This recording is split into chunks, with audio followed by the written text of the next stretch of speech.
ओम साईराम. तर बघूया आता वृषभ राशीचा आपल्याला 20 मार्च दैनिक राशी भविष्य. वृषभ राशीला व्यापारी वर्गाला व्यवसायाची नवीन संधी मिळेल. अनुकूल अशी परिस्थिती आणि अनुकूल असे ग्रह आता तुम्हाला आहेत. जर बिझनेस चालू करायचा असेल तर या महिन्यात तुम्ही कुठलाही बिझनेस चालू करू शकता. आर्थिक वाढीचे संकेत आहेत. नोकरी वर्गाला सहकार्य चांगलं लाभेल. त्या संबंधामुळे कार्यक्षमता वाढेल. आज तुमचं जास्तीत जास्त काम होईल.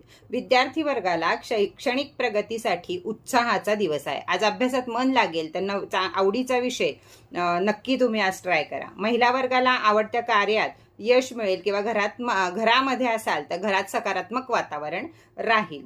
लकी नंबर आहे तुमचा 6. लकी कलर आहे तुमचा हिरवा. आज उपाय करायचा आहे, गायत्री मंत्र हा दिवसभर म्हणायचा आहे. तर हे होतं 20 मार्च राशी भविष्य. तर चला परत उद्या भेटूया आपण दैनिक राशी भविष्यामध्ये. पण तोपर्यंत तुम्हाला राशी भविष्य कसं वाटतं याच्या छान छान कमेंट करा आणि एकमेकाला जरूर शेअर करा.